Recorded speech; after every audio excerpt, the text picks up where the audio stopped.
you said that you talk about conscious relationships and Correct. sacred sex, or what do you call it? I call it conscious relationship. Okay. And then that includes sacred sex, right? Definitely. But I think that the main focus of conscious relationship, in my opinion, is just the amount of transparency, authenticity, and communication that comes through. And I think that the most important thing with a conscious relationship is that it's based on growth, mutual growth. And so it's about using each other as mirrors to really dive deep and see like where you're blocking yourself from love, seeing like where your blind spots are, seeing like how you can grow and become more of who you truly are. That's badass. Yeah.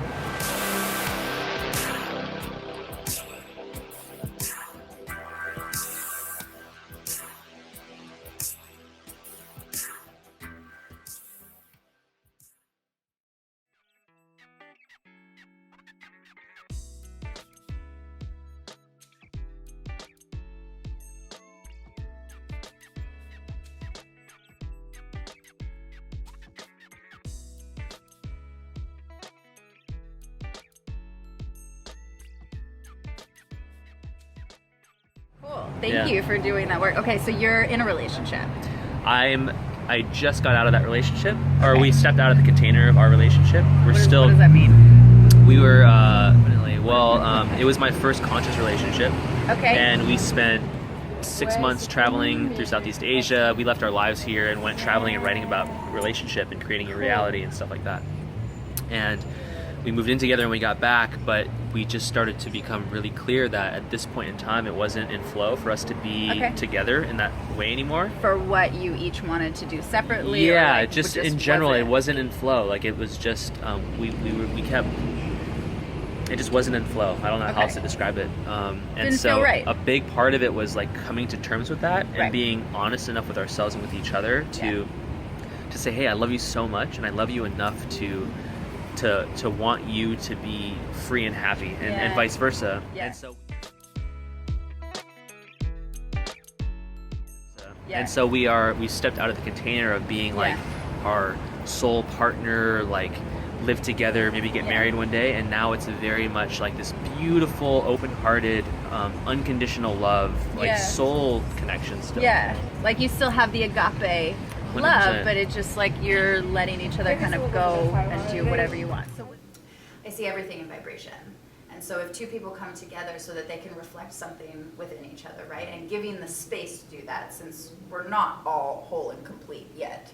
You know, like we are, we just have forgotten that We've forgotten that we are, exactly. There's things to take off and But then when you're kind of in that relationship, it's like if you're continuing to learn about yourself and then the other person's continuing to learn about themselves and do that inner work, then both of you guys are escalating at the same time, and so there's always something new and different to learn about the other person. So every day you wake up, that person is totally different. Technically, at least for me, I would never get bored of that person. So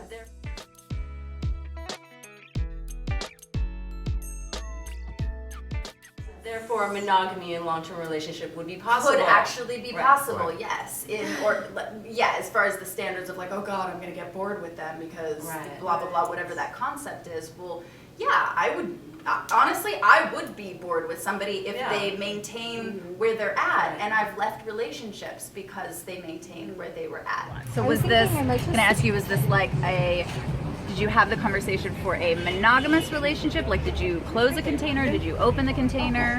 Like, what was that for you guys? The relationship was a monogamous relationship. Okay. Yeah. And so when you say this was your first conscious relationship, how did that come about for you? Like, when did you, as a man, kind of say, okay, this is what I want in relationship? Like, when did you have that awareness of the things that you wanted, and then what did that look like for you?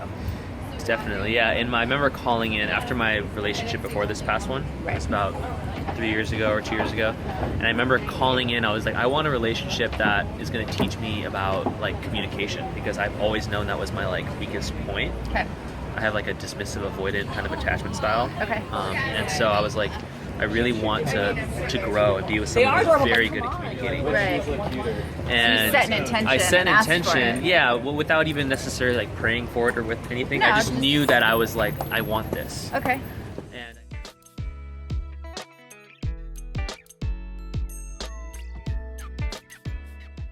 And I ended up meeting my partner, or my ex-partner, on the 4th of July. And just fireworks synchronicity, yeah. It's tattooed on my wrist right there. How about it in Roman numerals? She has it, I have it.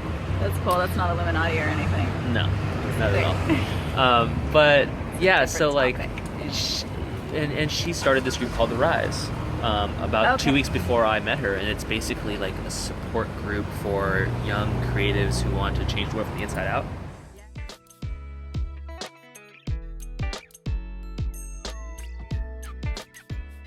Yeah. It's a weekly meeting where like we come together and there's like topics like sensuality or tantric sex or lucid Conscious dreaming or all sorts of stuff. So this is a group that is gathering to open this conversation like on a weekly basis. Yes, and it's changed That's so many badass. people's lives. It's amazing. And we're expanding it out, like currently expanding it out to like satellite states and stuff right now. And this is and it's like growing really fast because there's such a need right now for something like this. Yep.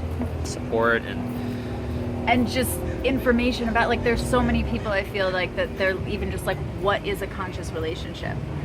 Like, because to me, I see it, like I said, with vibration. Both of you guys are maintaining the same kind of like inner work, same kind of vibration, you know, or at least, you know, if one kind of comes up, you know, then you pull the other one up, or like whatever. It's like it's a partnership and teamwork. Yeah.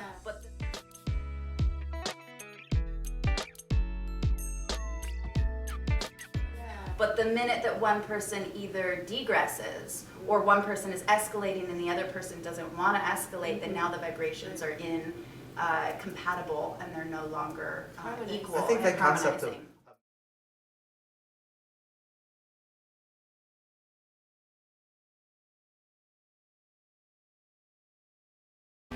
Thank you so much for watching Seeking Serotonin. I'm Sarah Delane, your conscious lifestylist, guiding you on your path to holistic health and empowered living.